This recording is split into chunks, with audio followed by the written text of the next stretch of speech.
Graça e paz da parte do nosso Senhor e Salvador, Jesus Cristo. Eu quero dar bom dia a você nessa manhã de domingo. Bom dia a você que está conosco pela internet, pelo Facebook, pelo YouTube, nos assistindo. Eu queria que você recebesse aquele abraço querido na presença do Senhor e Salvador, Jesus Cristo. Nós somos a Igreja Presbiteriana do Sinai e nós estamos aqui para louvar ao Senhor. Eu quero te convidar a abrir a sua Bíblia no Salmo 135. Salmo de número 135. E vou ler com vocês os versos 13 e 14. Salmo de número 135, versos 13 e 14. Queria que você pegasse esse texto e nós vamos ler juntos, para juntos meditarmos nele no início do nosso culto, tá bom? Mas antes de nós lermos, eu queria que você fechasse seus olhos, nós vamos orar. Bom Pai, eu te louvo e te bendigo, porque Tu és o Senhor das nossas vidas, Senhor da nossa história. Obrigado, meu Pai, por esta manhã de domingo, pelo privilégio de estarmos juntos na comunhão do Teu Santo Espírito. Revela aos nossos corações a Tua boa, agradável e perfeita vontade. E aceita o nosso culto, Pai, porque tudo que fazemos aqui é para o louvor da Tua glória. Em nome de Jesus. Amém. Salmo número 135, versos 13 e 14. Assim diz a palavra do Senhor. O Teu nome, Senhor, subsiste para sempre. A Tua memória, Senhor, passará de geração em geração. Pois o Senhor julga o seu povo e se compadece dos seus servos. Esse é o Deus que cuida da minha vida e da sua, o Deus de eternidade, que sabe das nossas necessidades, que se compadece, compadecer esse sentimento de sentir junto. Ele se compadece, diz o texto no verso 14. Ele tem compaixão, ele tem um desejo de confortar o teu coração. Esse Deus que nos ama, que cuida de nós. Irmãos queridos, todo domingo de manhã da igreja, para fazer um momento coletivo de ação de graças. E nós tivemos uma semana muito triste. Eu estava fazendo a minha devocional essa semana e um versículo capturou meu coração. Se eu não me engano, é Salmo 131, diz: Senhor, não soberbo meu coração, nem altivo o meu olhar.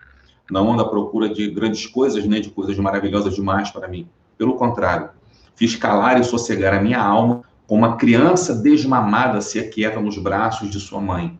Como essa criança é a minha alma para contigo. Espero, ó Israel, no Senhor, desde agora e para sempre. Essa expressão, como uma criança desmamada se aquieta nos braços de sua mãe. E aí me deu a ideia, assim, de literalmente dormindo nos braços da mãe, sem saber o que vai acontecer, está relaxada. E ela está relaxada, essa criança está relaxada porque ela sabe que essa mãe cuida dela, que não vai deixar passar nenhuma necessidade, nenhum problema. E eu pensei assim, nós tivemos duas perdas tão intensas, algo que a mim particularmente me chocou e triste, saber que o controle sabe de todas as coisas, que é o nosso Senhor. E dois pontos me saltaram muito à mente. Sempre Paulinho teve um problema de, tá ali, cuidando da mãe, cuidando do marido. Os todos que eu estou a falar, sem medo de errar.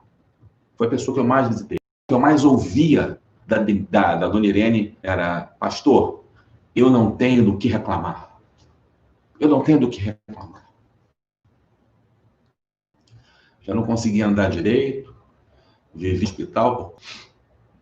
Ao invés de olharem para o problema, resolveram descansar nos braços do Pai, na certeza de que eram cuidados, de que Deus tinha alguma coisa para elas. Então, elas viviam sorrindo e não tinham do que reclamar. Que coisa, que lição maravilhosa.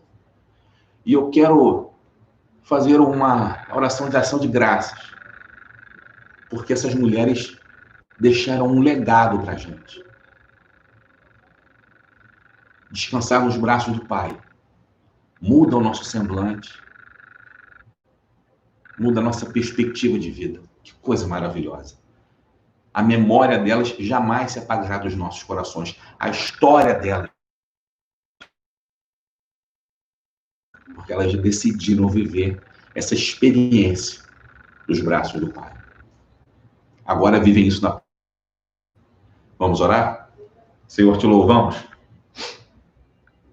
pela vida das nossas irmãs, que hoje já estão nos palácios de cristal, engrossando o número de anjos que cantam no coro celeste, Santo, Santo, Santo, o Senhor dos Exércitos. Mas essas mulheres maravilhosas deixaram um exemplo que vale a pena a gente contar. Gente que decidiu viver para o Senhor, acreditar nas promessas de vida abundante que o Senhor tinha para nos dar. Não porque não houvesse problemas, havia problemas, mas havia a presença de Deus que saciava todo o desejo do coração. Havia a presença de Deus que dava formosura ao rosto, que dava perspectiva de vida. E eu quero louvar o teu nome, Pai, pela história linda que essas irmãs deixaram para a gente. Histórias que valem a pena, que vale a pena ser contada e que vale a pena ser vivida. Nós queremos viver, Pai. Só vale a pena viver se for para o louvor da tua glória. Te louvamos pelo teu cuidado. Te louvamos pela tua vida presente em nós. Em nome de Jesus. Quero te convidar agora a entoarmos mais alguns louvores que falam desse Deus tremendo, que cuida de nós.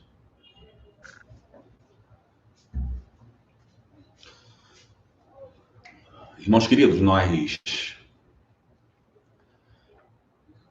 temos o privilégio de servir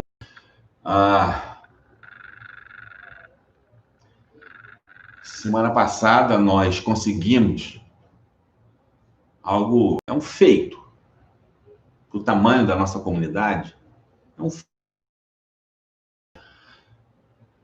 Há 15 dias atrás nós fizemos um apelo para a nossa comunidade, para você que está nos assistindo aí pela internet, que é de uma outra comunidade, ou que não é de comunidade nenhuma.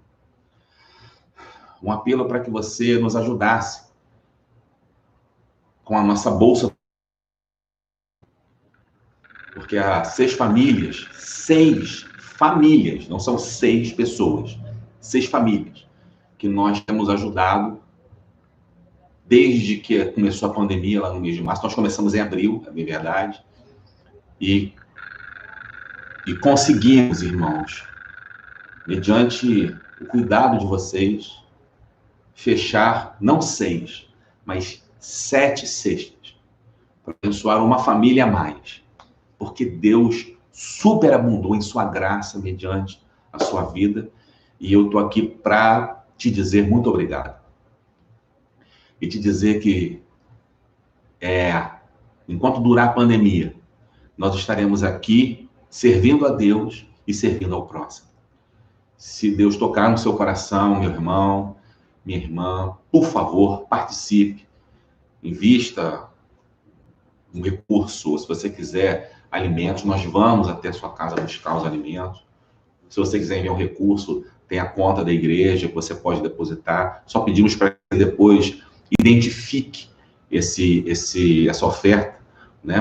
Porque cada centavo que é colocado no caixa da igreja para a Bolsa do Amor é usado exclusivamente para esse fim, para mais nada. Mas se não for identificado, nós não temos como saber e entra com oferta. Então, por favor, se Deus tocar no seu coração, nós queremos que você participe com generosidade. Generosidade é o sentimento que quer nos levar também a participar do momento do ofertório. O apóstolo Paulo, né, escreveu, está escrito lá na segunda carta de Paulo aos Coríntios, capítulo 9, versículo 7, Cada um contribua segundo tiver proposto no coração, não é por tristeza ou por necessidade, porque Deus ama quem dá com alegria. Alegria, generosidade, bondade. Irmãos, nós estávamos para fechar o mês de novembro no vermelho. Último dia do mês. Pela primeira vez que eu estou aqui, desses anos todos, a gente ia fechar o mês no vermelho. No último dia, através da fidelidade dos irmãos, nós conseguimos pagar as nossas contas e terminar o mês sem dever ninguém, nem ao banco. E a gente faz, eu falo isso para que você tenha noção de duas coisas. Primeiro, que a igreja luta nesses tempos de pandemia. É no último minuto, no apagar das luzes, mas para que você saiba também que é através da sua vida que essa bênção tem sido derramada na nossa igreja. Você é muito especial. Eu louvo a Deus pela sua vida, pela tua fidelidade, sabe? Nós vamos cantar um louvor, tá bom? Um louvor que fala de alegria, e eu queria que você tivesse esse sentimento ao participar do dízimo. Você não pode vir à igreja na forma como você...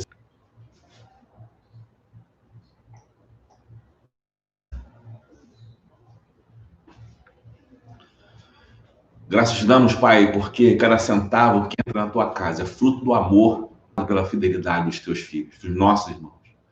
Obrigado, porque somos felizes em poder servir ao Senhor numa comunidade pequena, mas fiel a esse Deus tremendo. Multiplica para os que estão investindo, porque esse ano está longe de acabar.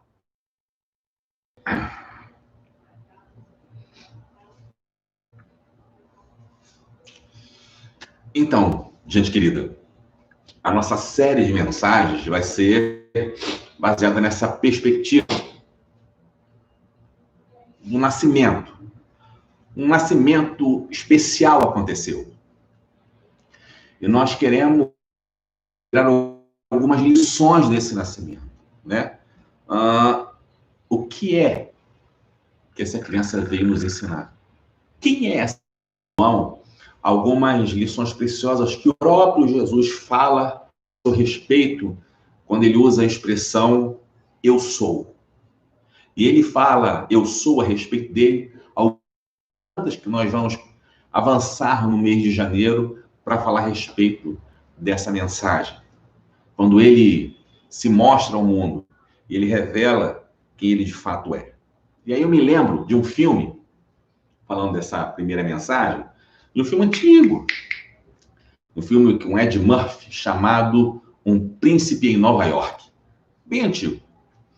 Ele fala de um homem muito rico, de um país muito rico da África, que estava querendo conhecer o mundo, buscar uma esposa que não se interessasse apenas pela sua condição, status social, questão financeira.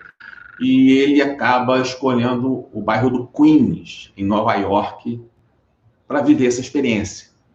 Queens, porque em inglês, Queen significa rainha. Ele imaginou assim, deve ser pelo menos alguma coisa meio parecida com o que eu vivo aqui. Ele queria viver essa nova experiência. Mas o filme retrata um bairro pobre, violento, completamente diferente daquela realidade que ele vivia. Príncipe. Por isso o príncipe em Nova York. E aí, ele não quer de forma nenhuma que as pessoas saibam a sua origem. Ele não quer de forma nenhuma ter privilégios por ser quem é. E vai trabalhar como faxineiro numa lanchonete. E ninguém dá bola para ele. Ninguém dá bola para ele. Né? Porque ele é um faxineiro. Eu não vou falar uma linguagem dos meninos de hoje, né? Não vou dar um spoiler sobre o que trata o filme, mas num dado momento ele revela a sua identidade. Ele diz quem ele é. Ele fala, eu sou um príncipe. E nesse momento algumas pessoas começam a se aproximar dele por interesse. E a gente percebe como isso é um paralelo para o nosso tempo. Como uma quantidade enorme de gente vive a despeito do outro. Ainda mais se esse outro for de uma categoria inferior, né, social, intelectual. O outro não faz parte da minha preocupação e nem essa relação com a divindade, né? O reino do divino, não me interessa. Isso só vai me interessar se em algum momento posta de vida, com o meu interesse. Aí sim, mas com uma intenção secundária. Poucas são as pessoas, efetivamente, que vivem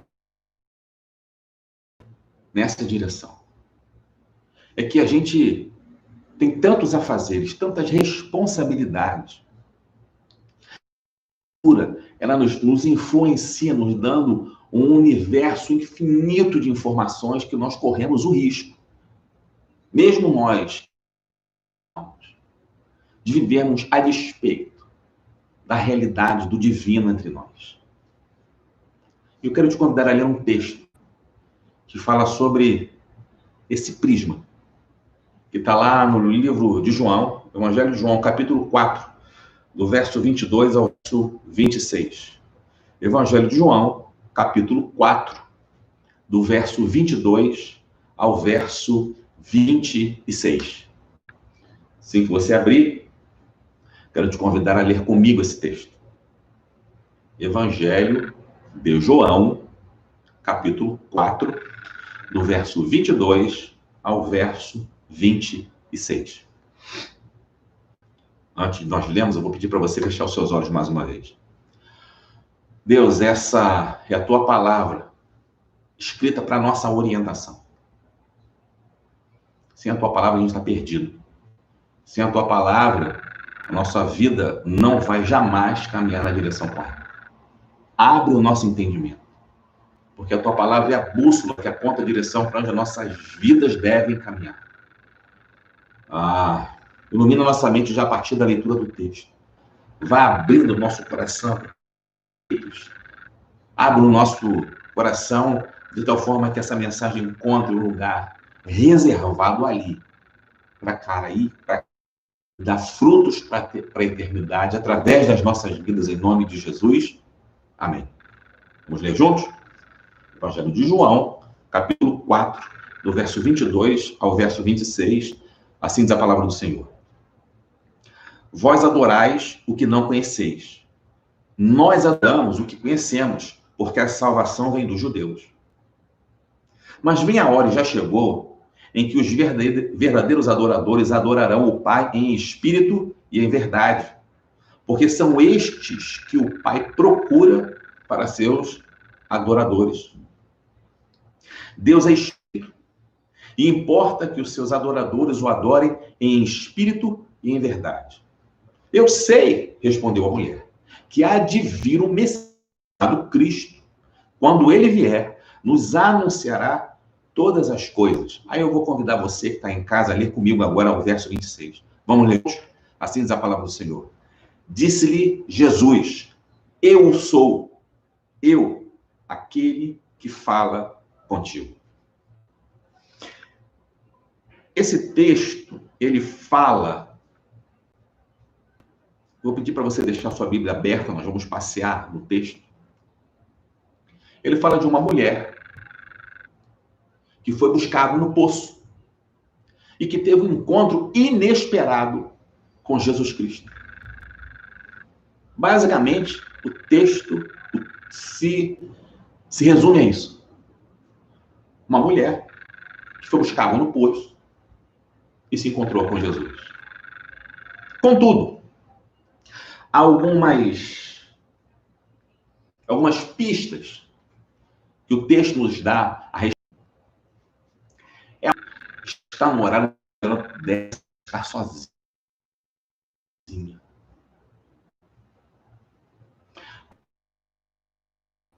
Mas que Jesus despediu o judeu. Eu estou te falando tudo isso para você ter noção de que havia muitos motivos para Jesus não estar ali. Ela não valia a pena o esforço. Né? A mulher não tinha status social. ela era mulher. Segundo, ela era de uma fama ruim, de uma moral duvidosa. Aproximar de uma pessoa assim, coloca você mesmo está se colocando em xeque diante daquelas pessoas que estão te vendo. Em terceiro lugar, ela estava só. Mulher, de uma fama questionável e só. E em quarto lugar, ela era samaritana. Então havia motivos de sobra para Jesus dar de ombros para aquela mulher. Contudo, ele chega perto dela e no verso 7 diz: dá-me de beber. Dá-me de beber. É interessante que quando Jesus fala com ela, provavelmente a forma dele falar denuncia que ele era judeu. Porque ela responde, né, lá no verso 9, como sendo tu judeu? Você vê que ela é que julga Jesus. O preconceito era dela. Só que Jesus não cai nessa rixa de eu sou samaritano, você é judeu. Ele não caía nessa. Né? A mulher estava querendo, de uma certa forma, evitar aquele encontro. Desculpa. Mas Jesus sabia o que ele tinha para dar. Jesus sabia a razão daquele encontro. Ele queria dar a ela a água da vida. Jesus queria dar a ela a oportunidade de ter uma vida completamente diferente. Jesus queria dar a ela a oportunidade de não mais viver à sombra do seu tempo. Jesus queria dar a ela a oportunidade de não ter mais medo do disse-me-disse. Jesus queria tirar aquela mulher do ostracismo, do anonimato e torná-la alguém relevante para a história do seu tempo. E ele oferece para ela a água da vida. Mas ela não entende. Ela estava tão grudada na sua realidade. Uma realidade tão difícil, tão angustiante. Uma realidade que consumia o seu coração. Aquela rotina de uma mulher mal falada, aquela rotina de uma mulher que tinha que se esconder para pegar água no poço, aquilo estava muito croado dentro do coração dela, sabe? Para, de uma hora para outra, numa conversa simples, aquilo mudar e trazer uma nova perspectiva para ela. Ela simplesmente não entende o que Jesus estava falando para ela. Por mais que o próprio Cristo estivesse ali, por mais que o Messias encarnado estivesse diante dela, ela não percebia. E aí Jesus faz uma pergunta, faz uma colocação, na verdade, que a impressão que dá é que ele está fugindo da conversa, mas é exatamente o contrário. Jesus chega para a mulher, no verso 16, e pergunta e fala para ela assim: vai chamar teu marido. Se eu tivesse lá, né, a minha visão, lendo o texto, que me parece é que ela congela. Como é que ele sabe disso? Como é que ele conhece a minha vida? Quem contou para ele? Só estamos nós dois aqui. E quando Jesus faz essa pergunta, a intenção dele era confrontar a mulher com a vida que ela estava vivendo. Queria que ela entendesse o círculo vicioso de tristeza e amargura que ela tinha se inserido. Para que ela entendesse que o que Jesus estava oferecendo era exatamente o remédio que ela precisava tomar. Cadê o teu marido? E aí, a gente olha e percebe que Jesus era muito profundo nas suas colocações. conversa era para mexer com a alma dela. Há um teólogo chamado D.A. Carson que diz o seguinte: aquela pergunta de Jesus gerou uma profunda expectativa no coração daquela mulher. Mas mesmo ela estando diante de um homem de Deus, o texto diz para ela que ela preferiu disfarçar o seu sofrimento e a sua culpa. Veja, ela não disse nenhuma mentira. Cadê o seu marido? Eu não tenho marido. E aí Jesus fala, realmente, eu não tenho marido. Você já teve 5, esse que você tem não é teu. Não é teu. E a água da vida que Jesus está dando para ela demanda da gente uma escolha que aponta para uma mudança de vida. Cara, é isso. E aí você vê como ela é lisa. Porque Jesus traz ela para dentro dessa realidade. E ela percebe que Jesus é um homem de Deus. Ela fala, vejo que tu és um profeta. Mas ao invés de responder com toda a veracidade que Jesus esperava, ela diz, tu és profeta, contudo, né? Tem uns que adoram em Jerusalém, outros que adoram em Samaria. Ela muda o assunto para religião, para não ter que responder, para não ter que entrar no assunto delicado da sua própria vida. Há assuntos delicados que a gente simplesmente não quer olhar. E Deus está confrontando a gente, falando assim, eu preciso conversar com você. Eu quero tirar esse peso do teu coração. E a gente finge, diz assim, não, isso aí não é para mim, não é agora. E a gente muda o assunto e começa a mulher, a gente não quer olhar para dentro do nosso problema, prefere apontar o problema do outro. Levar Jesus o que eu busco. Mostra para ela que o Deus vivo e verdadeiro não se encontra de normas, não se encontra num lugar ou numa arquitetura. Ele está em todo lugar. Ele está aqui comigo, está com você na sua casa, porque ele é transcendente. Ele é o Senhor da glória. E ela, mais uma vez, ela se sente incomodada, ela é lisa.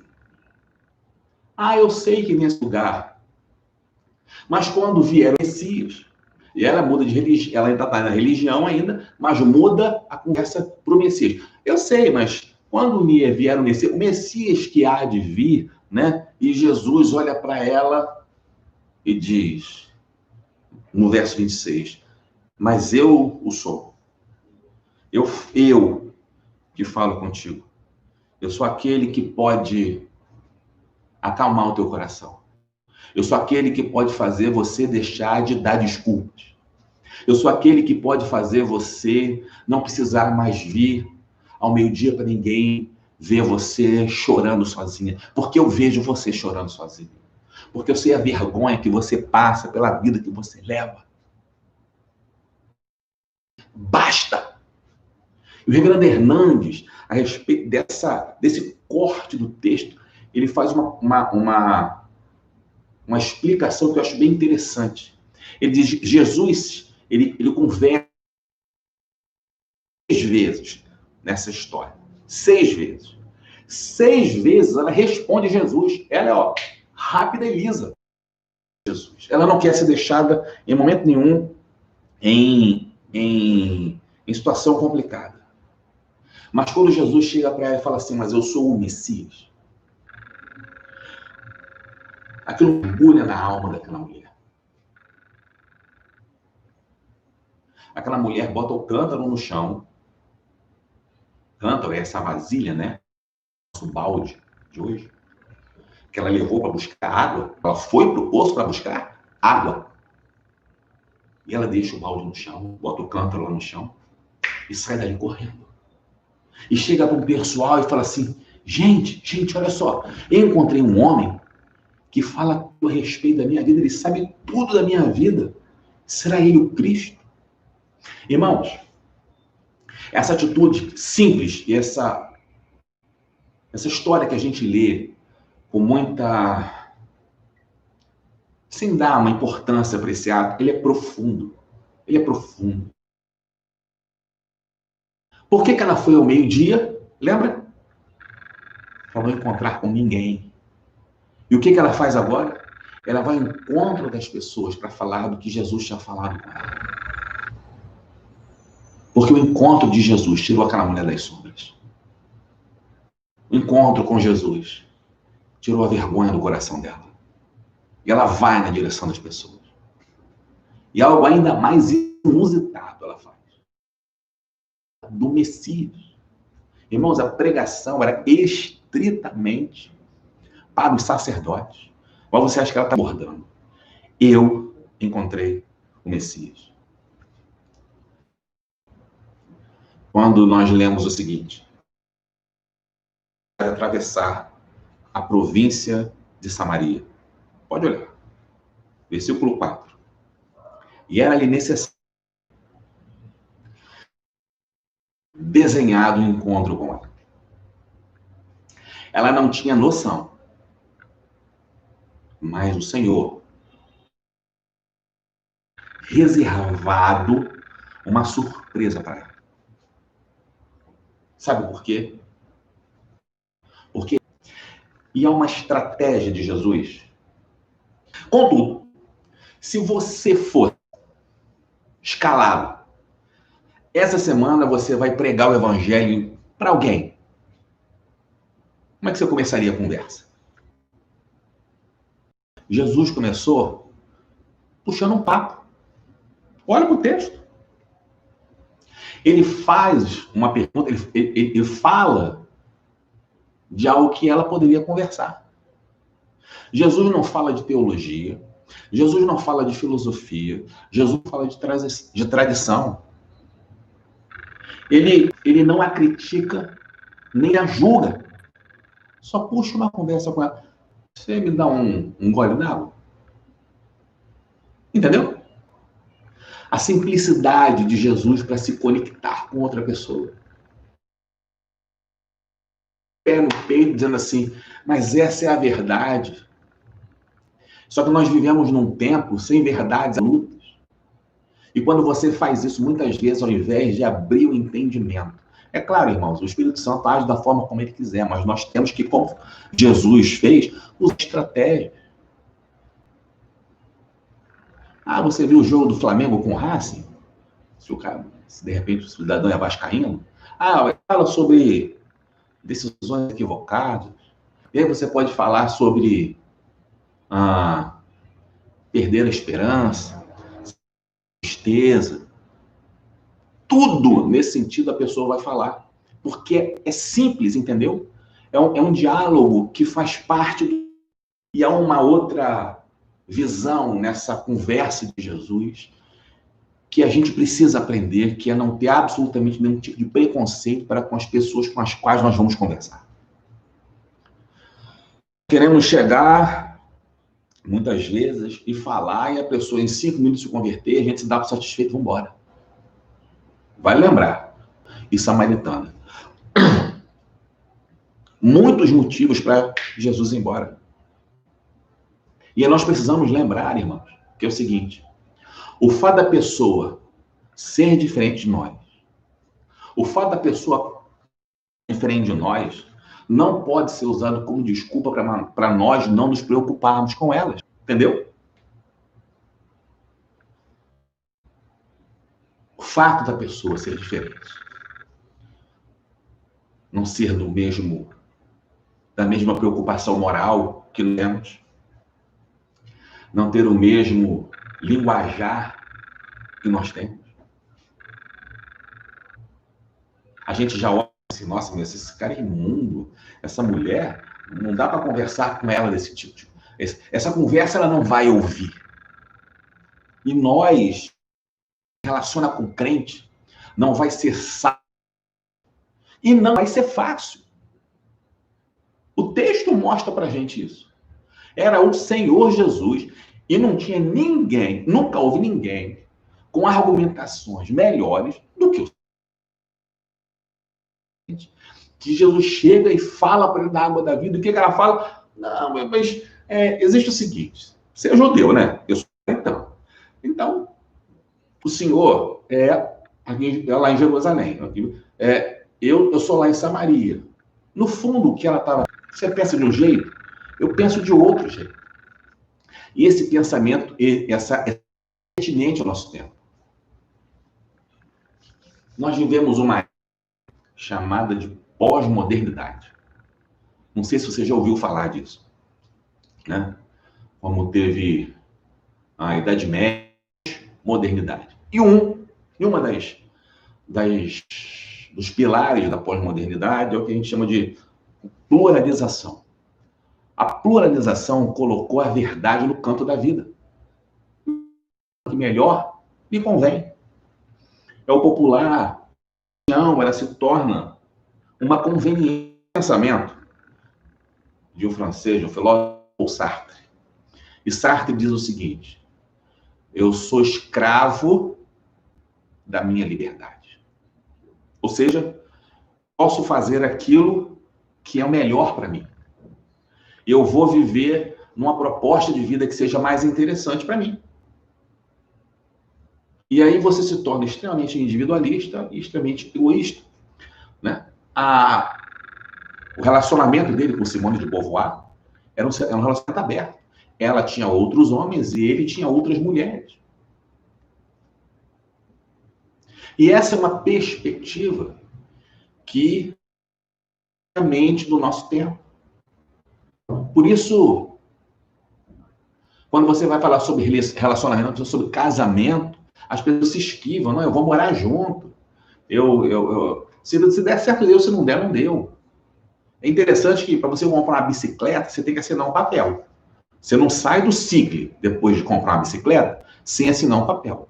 Então, você assina um papel para comprar uma bicicleta, mas não assina um papel. O compromisso com a bicicleta é maior do que com o seu amor. E a gente precisa entender que o erro é a solução para curar esse tipo de ferida emocional. Não é que Jesus seja é a única para curar esse coração que se sente só, que já cansou na cruz. E Jesus vai forte, que nos leva a uma falta nisso sério.